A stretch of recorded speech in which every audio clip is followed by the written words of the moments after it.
To this day, I distinctly remember my first time playing Marvel vs. Capcom 2. When I was a kid, 99% of the time I discovered different games through print magazines or by going to game stores. But with MVC2, I remember that one day, I just went over to a friend's house randomly with no clue that this game even existed. So I remember sitting down and just being overwhelmed by this character roster and the sheer fact that this game suddenly existed. After the honeymoon period with this game was over, I noticed that the stages and music weren't based off of any of the Capcom or Marvel games that I've seen. I also remember thinking that the 2D and 3D assets were really weird, and the music was jazz music and didn't have any themes from the previous games. And for the longest time, I really disliked a lot of these aspects. In fact, I disliked all the stages without exception and all of the music without exception. But after the release of 2 more MVC games, maybe it's Stockholm Syndrome, but I actually look back on these stages with fondness and appreciation of what they are. And while doing research for this video, I actually discovered an interview between MVC2 director Tetsuya Nakai and producer Yoshihiro Sudo in the March 2000 issue of Arcadia, translated by Schmuppalations. The article goes into detail about why these stages were so different from anything players had ever seen before. For one thing, the unique blend of 2D and 3D assets stemmed from a desire to make the game more user-friendly. Personally, I also think that the developers wanted to show off the hardware of the Naomi board. In this interview, Nakai states that the characters are explicitly rendered in 2D and the backgrounds in 3D, which makes the characters easier to see. A lot of people say that the characters don't mesh with the backgrounds and this just feels weird. But on the flip side, I felt that it made the characters very easy to track and directly contributed to the playability of the game. Regarding the music, Nakai goes on to explain his vision. This time around, the songs were pieced together from existing materials rather than using artists. The theme of this project, I want to do something new, also extended to the music, and we even included sung vocals. I told the sound team that I wanted an overall cool sound and more or less left it up to them. And I think the tunes that they came up with are quite hip.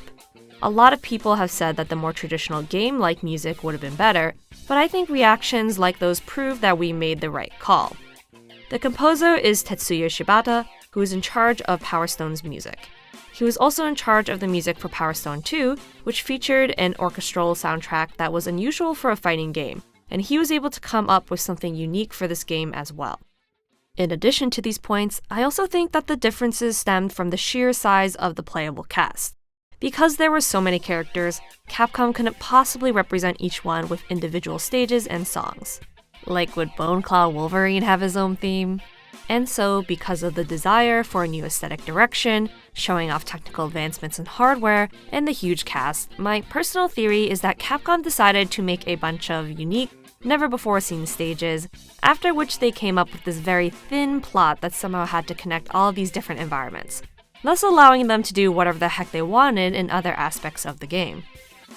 Honestly, the plot is barely mentioned, and you really have to hunt down for it.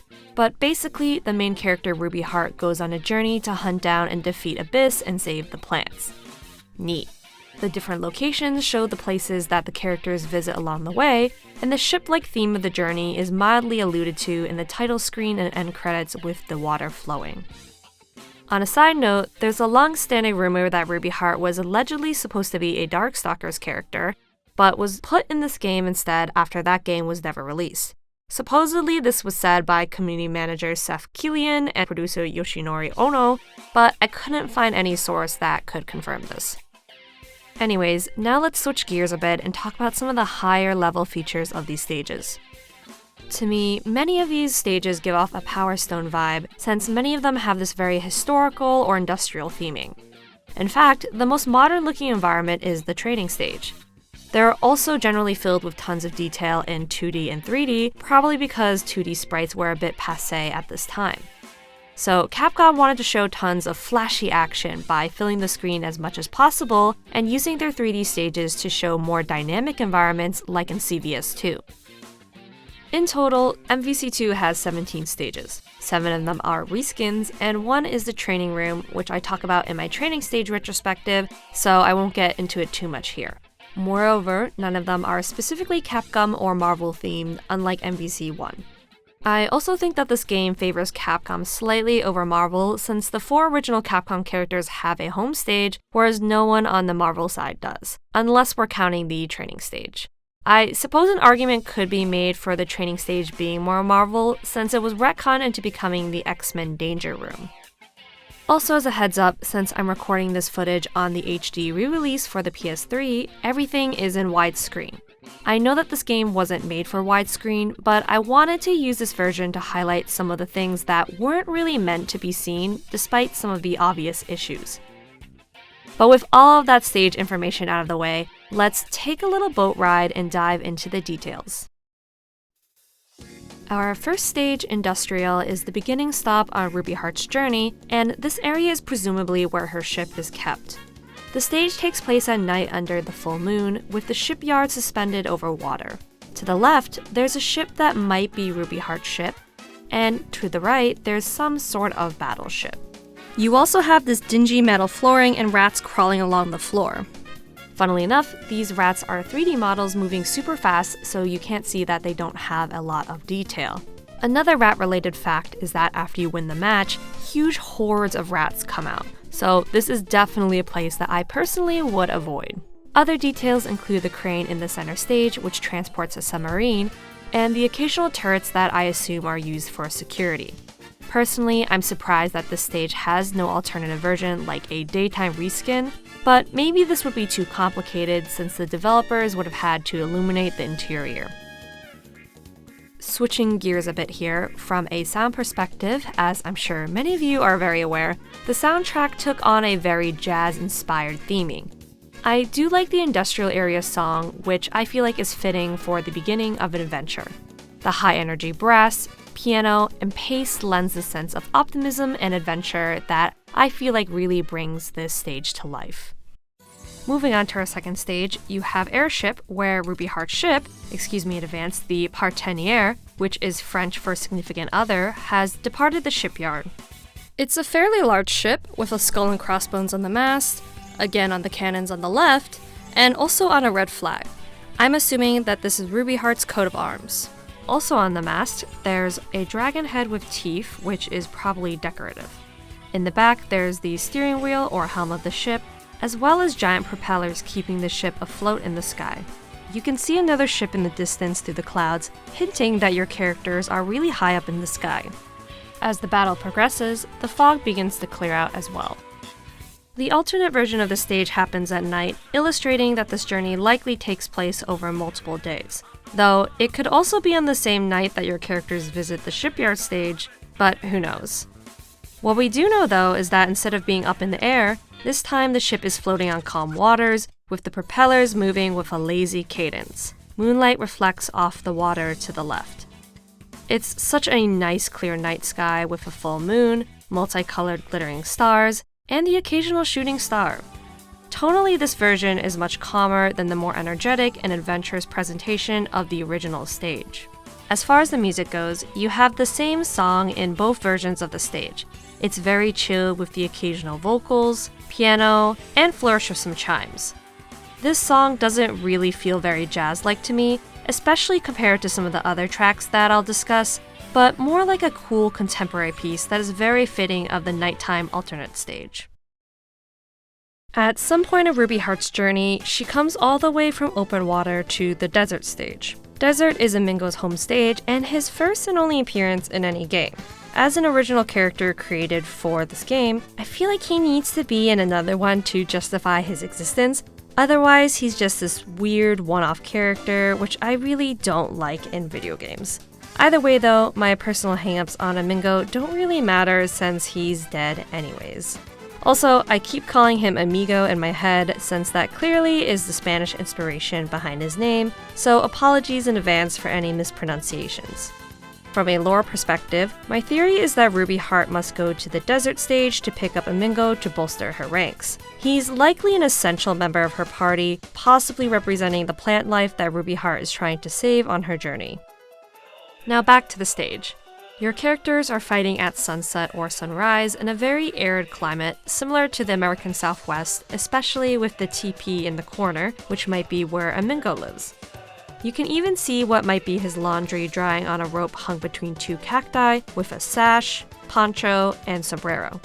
A fun small detail is that the clothes actually bounce on the line when you slam another character onto the ground.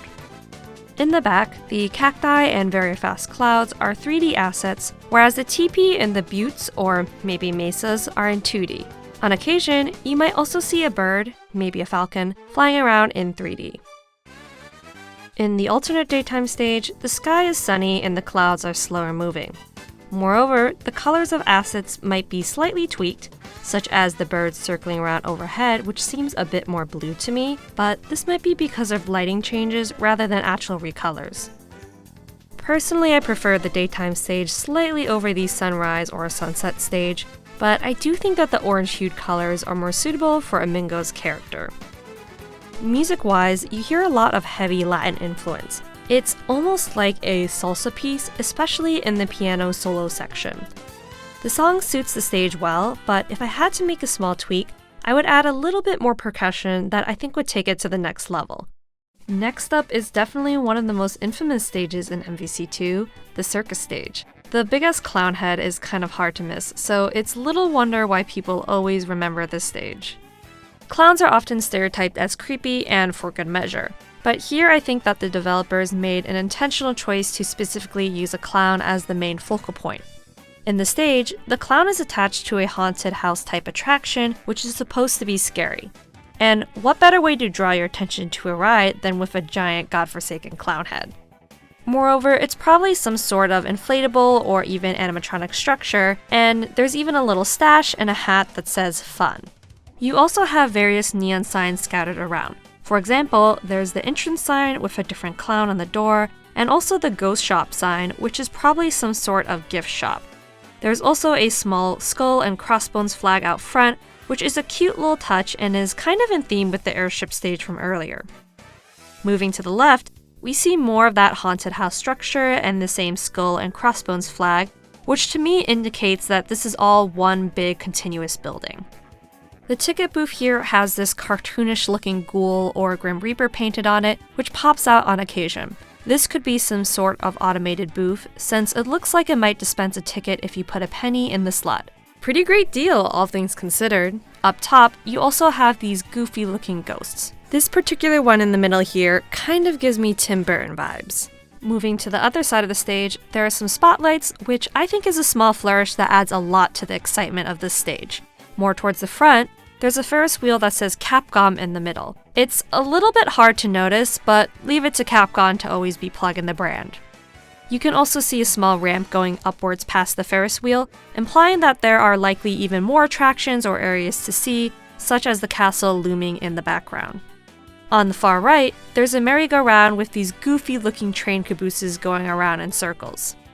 One other detail I want to mention here is that while normally you'd expect there to be a lot of people in a theme park, it seems weirdly abandoned here.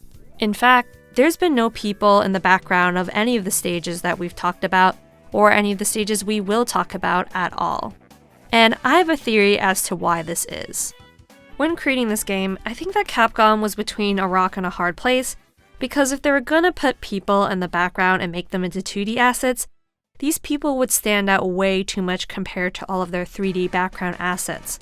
On the other hand, if they rendered people in 3D, it would become insanely obvious how bad their 3D was at the time, or in the reverse, if their 3D people looked great, their 2D sprites would look outdated in comparison. So I think that Capcom removed all the people from these stages in order to hide the jankiness of their assets, much like they did with the speed of the rats in the industrial stage, which hid the lack of detail and polish in those models. Fortunately, the next game that Capcom published after MVC2, Capcom vs. SNK 2, did a much better job with balancing 2D and 3D assets in the background. Unfortunately, in this game, they were still trying to find their footing, and it really shows sometimes. Anyways, let's talk about the alternate stage. The pinkish purple and green color scheme is the first thing that I noticed when playing this stage, and honestly, I don't really like it at all. Also, for some reason, the ghosts here have a little Santa hat painted, which is just a very simple recolor on top of their heads. This is kind of odd to me, since nothing else about this version of the stage screams Christmas to me, but maybe the stage artists were just being cute with this. Other changes include the caboose trains, which are smiling with teeth versus the straight-lipped smile from before, and the Grim Reaper manning the ticket booth, which has been replaced with a goofy ghoul wearing a top hat. It kind of gives me Uncle Sam vibes. As far as music goes, I don't get carnival vibes. Though I have a lot of nostalgia and love for this soundtrack, this isn't the only song that doesn't quite fit its stage. However, whether I like it or not, this is the first song I think of when people mention MVC2 since it's so aggressively jazzy. The swamp stage is a rocky, cove-like area with rock formations, gnarled trees, and a broken bridge that hint at the stage's Asian influence. The stage also has some water elements with the Chinese fishing boat, perhaps a flat-bottomed sampan boat, which honestly is really the only sign of any human life in any of these stages.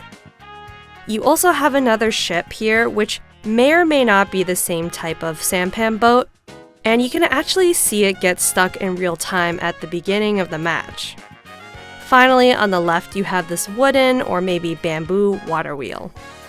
At the top of the cave, there was also engravings with the Chinese words Wu Xing Shan, or Five Elements Mountain. This mountain is a reference to Journey to the West, which is a classical Chinese novel from the 16th century. It's also arguably the most famous piece of literature in Chinese history and has a lot to do with this stage. Journey to the West, or 西游记, is divided into 4 main parts. The third part of the novel is centered around a famous Buddhist monk named Tan Sanzan, who was sent to India by the Emperor of China to retrieve a set of Buddhist scriptures in order to spread Buddhism throughout the land. However, Tang Sanzan has no fighting ability, and the Silk Road to India is littered with demons and monsters who are trying to eat him. The monk is supposedly the reincarnation of a holy being, and legend goes that if you eat his flesh, you'll obtain immortality. So cue many encounters with different demons. In order to protect himself, the monk recruits 3 supernatural beings to help him, one of which is a monkey spirit named Sun Wukong, or the Monkey King. Sun Wukong's story is explained more in the first section of the novel, where he's born from a stone called Five Elements Mountain, which is what the sign in the stage is referring to. Throughout the course of the novel, you follow his exploits and his journey to master the art of Tao. Eventually, the first part culminates in his rebellion against heaven, which fails. He's then subsequently imprisoned by Buddha under a large mountain for 500 years, after which he eventually makes a deal to escort the monk to India as atonement for his sins. On a bit of a side note, I actually grew up watching the cartoon version of this story on DVD box set that I've been showing clips of, which just goes to show that the story is still very popular in modern-day Asia and has a lasting influence on its culture. You can even find inspiration from Journey to West in all types of media, such as Kid Goku from Dragon Ball. So let's get back to the stage.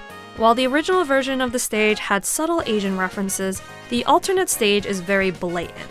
It's likely a depiction of Chinese heaven with the beautiful pink coloring and all of the clouds.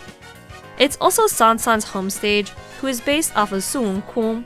Unlike Ruby Heart and Amingo though, Sansan is actually from an actual Capcom game and not an original character, kind of.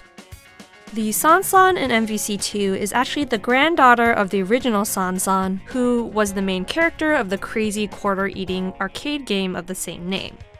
However, neither version of the stage looks like the arcade game at all.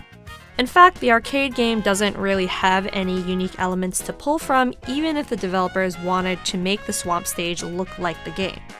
This is also inclusive of the PC Engine sequel Sansan 2 as well. In this case, I think it's a good thing that things look so different, because the MVC2 version of the swamp stage looks amazing. Anyways, let's circle back and talk about the differences between the original and alternate version of this stage.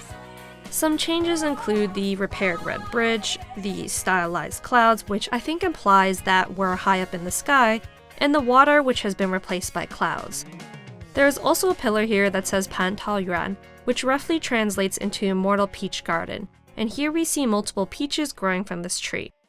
In Journey to the West, Sun Wukong is charged with protecting the Immortal Peach Garden from bad actors who tried to steal the peaches, since eating them will grant immortality. In the background, we also see Sun Wukong's staff, the Ri Jungu Ban, or roughly translated the gold-banded pole, which has been expanded and duplicated multiple times. Throughout the events of the novel, we learn that the Monkey King has the ability to expand or shrink his weapon, as well as create copies of himself and transform objects, thus the multiple poles in the back. The sign in the cave has also changed to say Qi Tian Da Sheng. This phrase refers to Su Wongkung's self-proclaimed title, which roughly translates to Great Sage Equal to Heaven. From an aesthetic perspective, the mood of most stages so far have been quite adventurous and European-centric, so I think it's interesting that this stage has such a large tonal shift.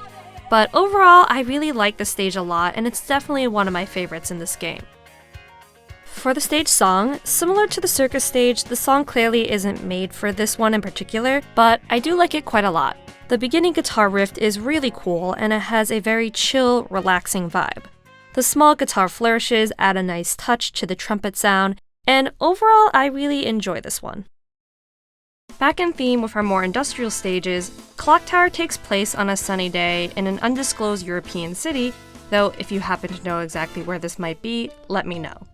Specifically, it appears to be an old port town with a castle in the background and a church with a cross on top. You can also see a large blimp floating by, suggesting that this stage might take place sometime in the fictional 1930s, which is when airships became really popular in real life. This stage gives me strong Power Stone vibes for sure. Of course, the main feature of this stage is the ornate clock tower and the two large bells being swung by moving gears. The time on the clock corresponds to the time on your PS3 or Dreamcast. It also moves in real time, so if you idle in an infinite time match, you'll see the clock actually move. Your characters fight on the roof of a castle-looking building with an entrance to the right and a red carpet rolled out in front. On top of that tower, we can also see a large red flag with a coat of arms on front. On a bit of a side note, one fun fact is that this is the only stage and stage alternate to show destruction when you win a match with a super. Speaking of which, the alternate version of the stage changes the weather, the sunny day replaced by snow, icicles, and an overcast sky. The gears, bells, and clock aren't moving, though the clock still shows the correct time on screen, so maybe it just stopped working now. Moreover, the blimp and red carpet are also gone. Music-wise, it's another jazzy piece with heavy use of trumpet and other instruments. The alternating guitar, saxophone, and piano solos are energetic and a good fit for an urban setting like this. Continuing with that winter theme, next we have River, which I imagine to be the penultimate stage of Ruby Heart's journey. This environment is very sparse and contrasts heavily with where we started, showing how far your characters have gone, literally to the ends of the earth at either the North or South Arctic Circle. Your characters ride a frozen iceberg along the tundra, passing underneath ice bridges. There's a frozen, sunken ship hanging off the edge of the ice with an anchor and chain. Maybe someone else also tried to make the same journey, but failed and ended up stranded here. Moreover, the sun seems to be rising or setting, and the northern lights change color and location as your characters move along the river. An interesting fact is that while the northern lights are typically associated with the nighttime, they can also be seen during these transitionary sunrise or sunset periods as well. The alternate, much warmer version of this stage takes place during the daytime, where all the snow has melted and you're on a raft in the middle of a fast-moving river. The water is moving even faster than before, and the raft is made of wood and not a giant hunk of ice, so perhaps this is a completely different location altogether. With the snow gone, we can see the anchor on the raft more clearly, as well as some barrels that are somehow standing up. This winter to spring transition is definitely one of the more dramatic stage changes in the game. The alternate version also reminds me of Wolverine's Marvel superhero stage, where there's a bridge that becomes a raft when it takes enough damage. Music-wise, super briefly, you've got trumpets, vocals, and a drum solo. If this is the penultimate stage in Ruby Heart's journey, I do think the song is quite upbeat and cheery considering the dangerous situation the characters are in, but who knows. After a long journey, Ruby Heart arrives at what I assume to be her destination and descends into the cavern stage, which is an underground cave surrounded by what I think is water. This glowing water fills up the entire stage and casts a reflection on the ceiling, which is full of stalactites and the occasional bat. The main feature of the stage is the huge monster head in the background, whose eyes occasionally glow red. My headcanon is that Abyss is just a head through the mouth of the statue, since this entrance foreshadows the final form of Abyss. This stone tablet in the center of the stage could even be some sort of warning sign telling people to stay out, or perhaps a tombstone of someone who even went in before, which is a little bit morbid. The alternate version of the stage really only has a few differences. The main change is replacing the water with lava, and the developers also added a bubbling lava effect, which is nice because they could have just as easily colored the water orange and called it a day. I like this effect since I think it does a good job of conveying that sense of danger when you're about to fight a big boss. For the song, again, not to sound like a broken record here, but given how intense this stage looks, I just don't think that the song really fits the mood. However, I still really like it, and the duetting female and male singer did a fantastic job on the vocals. Another thing that I discovered while making this video was regarding the promotional materials for the re-release of MVC2 for the Xbox 360 and PS3. For this release, Capcom included 6 different motion comic trailers using 6 redrawn stages. However, they left one of these redrawn stages unused, which was a picture of Ruby Heart's ship. It's neat to see what these backgrounds might have looked like if they were redone purely in a 2D art style. Finally, we move on to the last stage from this game, where you fight the 3 different forms of Abyss. In Abyss's first form, the temple stage looks like some sort of altar room, perhaps where he takes a break and chills when he's not busy trying to destroy all of plant life. Towards the back, we see stone blocks jutting out from the walls, color-changing flames, and pillars floating above energy balls that sometimes become skulls. At the top of the stone stairs, there's also some sort of floating gear. It's hard to say what this is supposed to be, but perhaps it's a tool that allows Abyss to save up power. You also have these stone stairs, which are built above a pool of green goo, and this goo foreshadows Abyss's next form. Once his first form is defeated, the underlying structure of the stage falls apart, and you're left with a cloudy green void, along with a flat platform, some broken pillars and other structures, and fast-moving green goo underneath your feet. Once you've defeated him yet again, Abyss moves on to his final form, which sinks the entirety of the structures into the field, and everything strips away until you're left with nothing but the giant void behind you and the clouds rushing beneath your feet. The whole stage flashes red, and this color helps to camouflage Abyss, your environment now being used against you. And fitting for a final boss stage, we have a unique non-jazz song for the temple stage. It's a much more synth-heavy piece with overlapping guitar on top and different chord progressions giving this almost ethereal sound. As you progress through Abyss's different forms, we hear the addition of guitar plucks and strums in his second form, and the third form layers on percussion. Tonally, I feel like the song just isn't what I normally expect, which would be some intense rock song with heavy guitar and percussion. Rather, I feel like this song gives me the impression that you're up against this unknowable, unstoppable force. One that's not intentionally antagonistic or evil, but rather a force of nature or a god that just knocks down everything in its path. But maybe I'm just reading too much into this. Either way, I think that this is a very refreshing piece and very well executed. Around the release of MVC2, Capcom was in a renaissance of innovation with its many fighting game series. Power Stone, Rival Schools, and Capcom vs. SNK 1 are all games that remind me of this experimental Dreamcast era that I don't think can ever be replicated. Personally, I really miss this time in Capcom's history, though this might just be my nostalgia talking. Though I might have been a little bit harsh on Capcom in this video for doing things that just didn't make sense to me, I can also appreciate and even like a lot of the bold choices that they made for this game. And I know that the shift in perception isn't just limited to me. When this game came out, a popular sentiment at the time for both casual and hardcore players was that the presentation of MVC2 wasn't good, since the music and stages were bland and out of place. However, taking a step back and looking at the Marvel vs. series as a whole, you can see that this game stands out because of Capcom's bold choices to make it completely different. Personally, my theory is that the shift in direction actually came from the staff themselves. Since MVC2 is technically the 4th game in the Marvel series, the staff probably wanted to mix it up a bit to keep it interesting for themselves. And I know I'm not the only one who is very glad now that they did so. Despite the mixed reception at release, nowadays I see a lot of fondness for this game, its quirky stages, and freeform jazz soundtrack. MVC2 was truly part of an era of fighting games that has probably passed forever, but the players and fanbase are going stronger than ever, keeping this game alive. Thanks for coming along for the ride. Subscribe for more videos like this, and I'll see y'all next time.